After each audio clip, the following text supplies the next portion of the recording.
Good morning. It's great to be here. I kind of look at this as a light in the darkness today that hopefully we can expand and brighten up the world. My name is Deacon Tim Zinda. I was ordained a deacon, a permanent deacon in the Archdiocese about 7 years ago.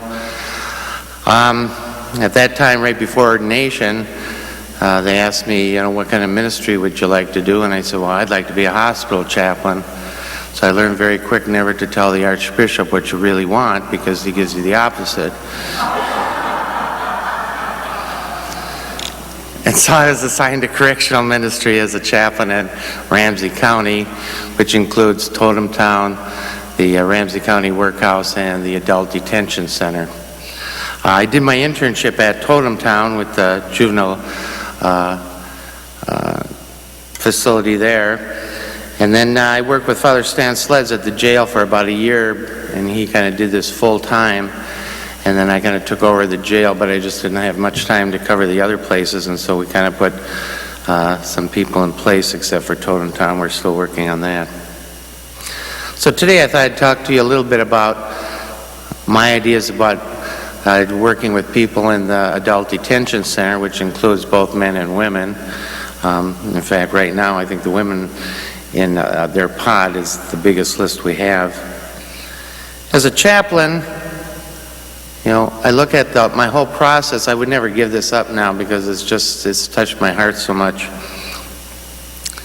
My heart bleeds for a lot of these people that I could be just in their place. I see people that get DWIs and I think, I remember when I was young and, running around drinking and driving. I could just as easily gotten a DWI. I could just as easily have injured somebody driving. And of course we know as lives were lost by drunk drivers, and people put up complaints about we need harder sentences and stiffer penalties for people that do that. The laws have gotten stricter. I think one of the things I've learned is that people in the jail system are no different than me. People, you look on TV and you see mugshots come up, and it looks like sometimes these people crawled out of the bowels of the earth, and it's not like that. People say, well, how can you go minister to these people, And maybe it's a gift, I'm not sure. But when I meet with these people, I kind of look through all that, even if they tell me what they've done, and some have done some horrible things. But I kind of look past that and I say, well, I talk to them just like I'm talking to you. They're people, They ask Jesus, what's the greatest commandment? And Jesus says, love your God. But he doesn't take a breath. He keeps going. He says, and love your neighbor as yourself. It's like 2 into 1. It's like, I get something free with the one. And that's kind of how I look at it. Are there people in the jail system that are, dangerous? There probably is, There's also people in there that have mental issues, Most people stay in the jail for a relatively short time. And although I've seen people there for over a year, and it's supposed to be somewhat like a year before you're out of there. The irony of it all is that, when you're in jail, you're innocent until proven guilty, but it's much better to be in prison than it is in the jail. You never go outside in the jail. I remember one guy telling me, he says, you kind of miss the things that you're kind of used to. One guy told me once, he said, I can't wait to walk barefoot in the grass again.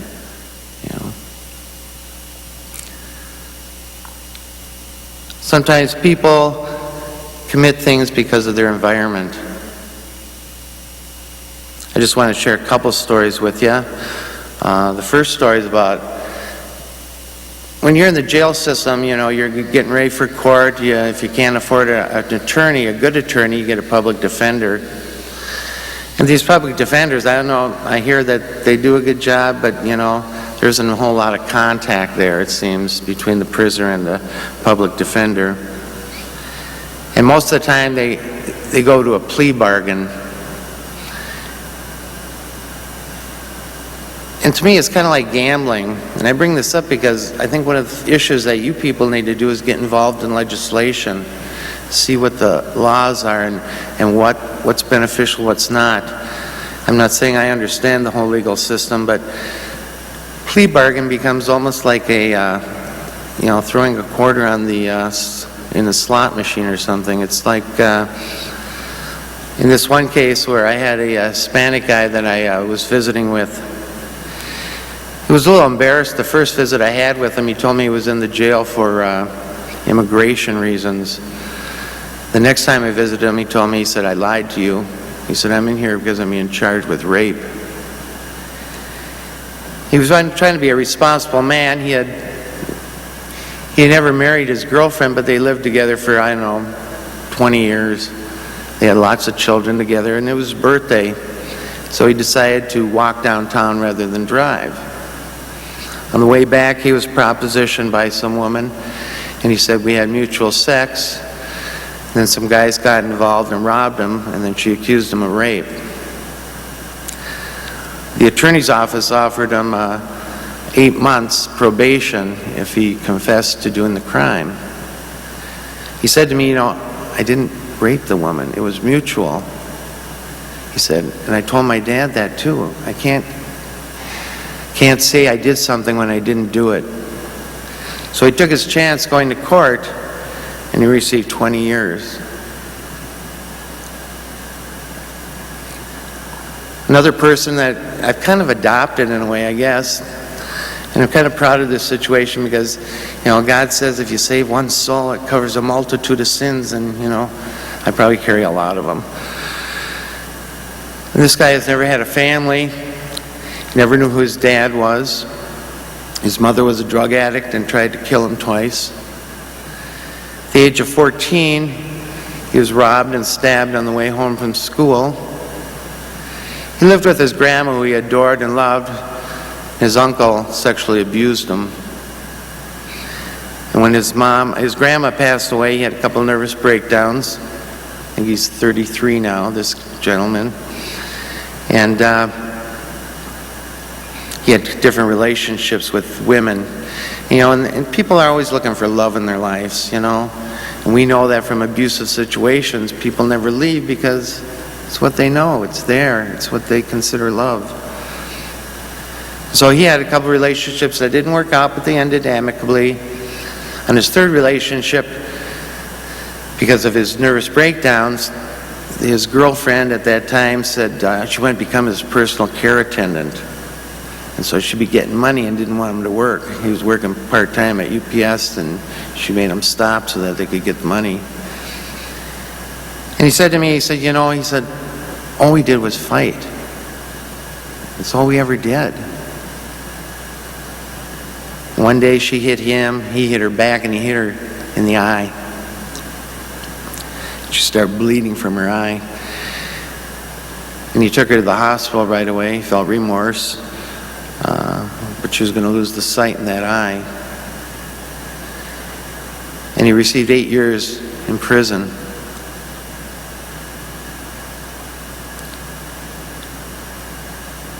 Sometimes I look at that, and, I see Joe Sensor's wife killed a man with her car and left the scene of an accident and got 4 years. And it was out on Halfway House in 2. We talk about justice. I'm not sure right where it lies, But these are things I think we have a responsibility to get in. It's easier to, stay away from this stuff. It feels kind of tainted and dirty, and we need to get our hands in there, Pope Francis says, we need to take on the smell of the sheep. And we talk about the new evangelization also. And I tried for 1.5 years. I worked with this guy through the jail system. He went to prison, and he was in Faribault prison. And then, because the prison was overcrowded, they moved him back in the jail. And like I said, the jail, there's nothing to do in the jail. It's very boring. You got concrete walls. You might be able to watch TV or play cards. And if you don't have no money, you have nothing, because you can't go to the canteen. I tried to send him envelopes and stamps and stationery, and the prison sent it back to me. He's got to buy everything through there at a premium price. So whenever you give him money, the prison or the jail takes a percentage of that. Well, I tried to get this guy at the Sacraments. He wanted to come into the church. I worked with him. Deacon Newell McGee down in Faribault worked with him. And so I think he was ready to come into the church. But he was assigned back into Sherburne County Jail, which isn't even our diocese. And I called the local priest, and he never responded. So I wrote the Bishop of St. Cloud a letter, who never responded. So I talked to Bishop Pache, who gave me the name of somebody in the St. Cloud Diocese, and he said, oh, you need to call Deacon Fred. So I called Deacon Fred, and he never responded. I sent him an email, and he never responded. Finally, I found a priest who was willing to go in and give him the sacraments from our diocese and just register him in his parish. And then the jail said, no, the priest is not coming in here with oil or communion or water. The jail's run by the sheriff's department. They make up their own rules, and they're all different. All the rules in each jail is different according to what the sheriff has in place. I'm a chaplain at Ramsey County, and that jail's pretty liberal, I think. They never check us. We can walk right in. We have freedom of the jail, which is really nice. Sherburne County, I could never bring anything in. I had to walk through metal detectors, and give my license and everything else. But so my role as chaplain is to visit these people, and the people we visit are only people that request to see you. They have to request to see the chaplain. And we serve, at least at the Ramsey County Jail, the majority of us are Catholics, but our philosophy is that we don't sell Catholicism. We live Catholicism. So when we go in there, it doesn't matter if we're talking to Muslims or Methodists or Baptists, I don't try and make them Catholic. I just try to live being Catholic. And if that appeals to them, if that sparks an interest in them, and they ask a question, then we can kind of pursue that. So rather than give people just Catholic Bibles or Catholic material, and we do have a lot of that there. Father Stan came in the jail since he left. He says, I think you got more stuff here than St. Patrick's Guild in downtown St. Paul. So we try to minister to everybody, and we try to seek out material. If there's a Jehovah's Witness in there, I said it's hard to get material for them, but if they come knocking at my door and put it in my box, I keep it and bring it to the jail.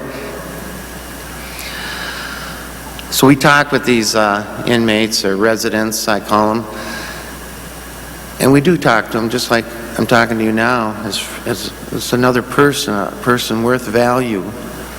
And I always try to treat them with respect,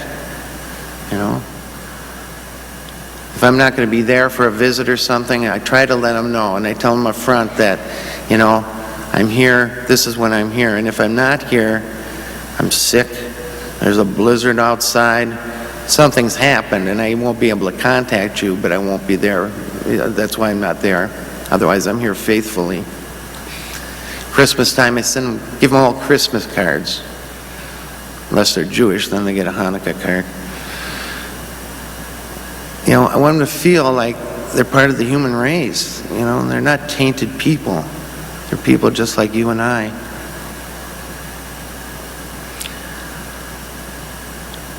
And so we talk. A lot of times they tell me, what they've done. If they're sorry, or tell me if they haven't done it, I guess. Sometimes people come just to get out of their cell to visit with somebody. They get out of their cell like 6 hours a day, if they're lucky. So 2-3 hour shifts is when they get out.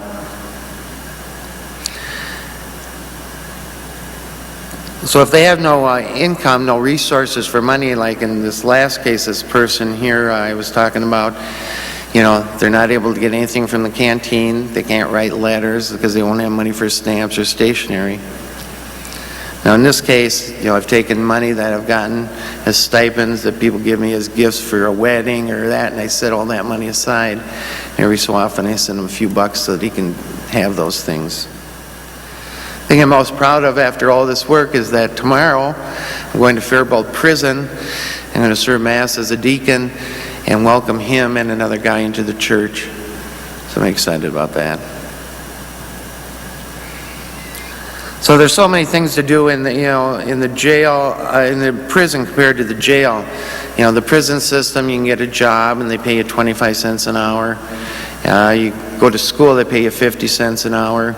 You can go outside. Jail, it's all concrete. You can't hardly see out the windows. They're kind of those sliver windows. And sometimes we take abuse from the guards, They go through this every day. And it's kind of boring to them. And sometimes it's kind of a chore for them too, They're inside, sometimes they're inside their little security things playing video games, and it's a big deal to ask them to unlock the door to let someone out.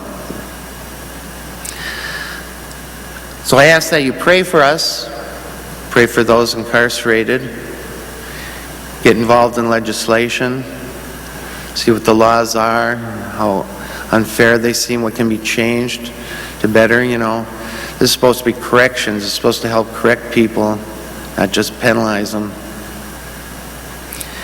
And get involved, if you can be a chaplain at a jail. And they differ again, Sherburne County, you had to be clergy to be a chaplain or to even get in there. Otherwise, these guys can only see people usually through a telemonitor and intercom system, so they talk over a phone and see them on a screen.